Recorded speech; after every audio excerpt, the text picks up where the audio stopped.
की ही शक्ति से सब कुछ होता है। आप अगर सबको एकजुट होकर रहेंगे, लेकिन अलग अलग जब गुट में बढ़ जाते हैं, अलग अलग तौर तरीके से चलने लगिएगा, तो फिर आप ही के बीच मतभेद पैदा कराकर लोग चाहेंगे कि आपके मांगों को पीछे धकेल दें। इसलिए एकजुट होइए, एकजुट में रहिए और सरकार पर दबाव बनाते रहिए। हम लोगों को तो जब भी आप कहते हैं, थोड़ा भी गुंजाइश थोड़ी सी भी रहती है तो आपके कार्यक्रम में पहुंचते हैं। मधुबनी में भी जब धरना चल रहा था और मुझे खबर किया गया, तो मैं वहां भी विजय जी के साथ उपस्थित था और वहां भी आपके अधिकार की लड़ाई की बात जिला पदाधिकारी से और आरक्षी अधीक्षक से कर रहा था।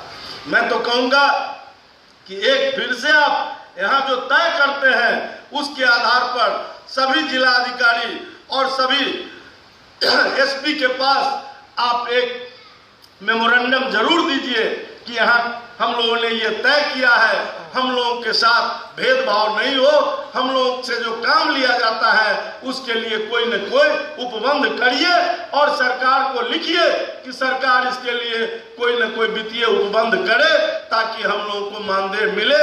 एक स्मारक पत्र हमको लगता है कि सभी जिले में इसके बाद जाकर दीजिए, ताकि यहाँ जो आप जमा हुए हैं उसकी सार्थकता और नीचे तक भी जाए। आप ऊपर आए हैं, लेकिन आप तो हमेशा संघर्ष करते रहे हैं, मैं देखते रहा हूं, जिले जिले में संघर्ष किया है, लेकिन उस संघर्ष को मुकाम तक ले जाने के लिए धैर्य की जरूरत है। और बंधुओं, आप धैर्य के साथ इस संघर्ष को करिए, अपने संकल्प के साथ। अगर आपने इस संघर्ष को किया तो आप निश्चित, वो दिन बहुत दूर नहीं है कि बिहार में अगर ये सरकार नहीं करेगी तो दूसरी सरकार आएगी, उस पर हम लोग दबाव बनाएंगे कि आपके मांगों पर ठीक प्रकार से विचार करे। और अगर ये सरकार चुनाव तक आपको ये काम नहीं करती है तो उस आने वाले चुनाव में भी आपको सरकार को बताना पड़ेगा कि आप अगर हमारे हित की बात नहीं करेंगे तो मैं भी आपके हित की बात नहीं करूंगा।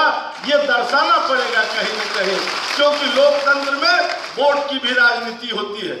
और इसलिए जो आप वोट करते हैं उस पर भी विचार करके कि जो आपकी मांग को ठीक से रखे, जो आपकी मांग पर विचार करे, जो सरकार आपके साथ रहने के लिए तैयार हो, उसको वोट दीजिए, उसके साथ रहिए, क्योंकि आप सरकारी कर्मी नहीं है कि कोई निलंबित कर देगा। इसलिए इस पर भी आप अपना मन बनाइए। मैं आपको ये नहीं कहता हूं कि फलाने के साथ, आप सबके साथ रहिए, लेकिन आपकी हित की बात जो करता है आप प्राथमिकता उसको दीजिए। ये मैं आपसे निवेदन करते हुए, क्योंकि हम लोगों का माननीय मंत्री जी का भी एक अभी कार्यक्रम है, उसमें जाना है और हमारे माननीय नेता के यहाँ, इसलिए मैं अपनी वाणी को यही विराम देते हुए आप सबका पाटलिपुत्रा की इस धरती पर, पटना की इस धरती पर अभिनंदन करता हूँ, स्वागत करता हूँ। यहाँ के विधानसभा सदस्य होने के नाते और मंच पर भी बैठे हुए आप तमाम पदाधिकारियों का हृदय की गहराई से अभिनंदन करते हुए अपनी बात समाप्त करता हूं। बहुत बहुत धन्यवाद।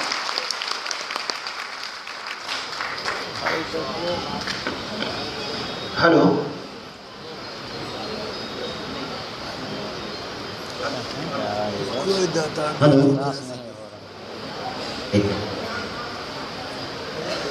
अभी श्रीमान के द्वारा कहा गया स्वयंसेवी दल, मुझे हो सकता है कि नॉलेज नहीं हो, लेकिन बिहार सरकार के द्वारा अधिनियम 1949 के तहत धारा 320 के अंतर्गत यह रूल है कि अगर ग्राम रक्षा दल के सदस्य कार्य के दौरान अगर उसकी मृत्यु हो जाती है तो 10,000 रुपया एक मुश्त बिहार सरकार पैसा देगी।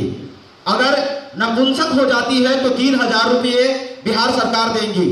अगर हाथ का जोड़ टूट जाता है तो 10 से 50 रुपया यानी 1,050 रुपया बिहार सरकार के द्वारा दिया जाएगा। तो अगर स्वयंसेवी दल है, श्रीमान हमारी बातों को अपने संज्ञान में लें कि यह जो 1949 अधिनियम धारा 320 है, क्या यह लागू स्वयंसेवी दल पे होता है या नहीं होता है? सर, नॉलेज में मेरे नहीं है ये चीज, लेकिन मैं जानना चाहूंगा कि सर ऐसा है कुछ, तो थोड़ा सा बोला जाए सर।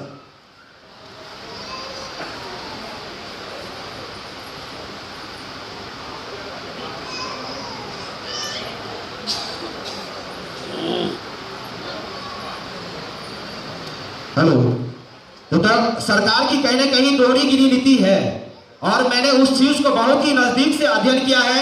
और जब मैंने इस चीज को देखा तो मुझे लगा कि सरकार हम लोगों के साथ छल कर रही है।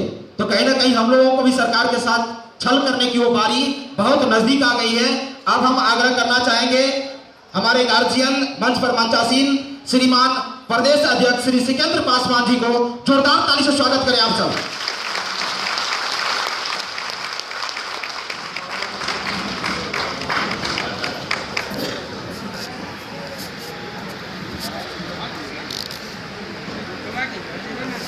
एक और नाम जी गूगल ऐप खुश गया समझी ना, उखरी के बाहर ना उखरी, कुछ नहीं होने वाला है। पैसा अगर ज़्यादा है तो देते रहिए।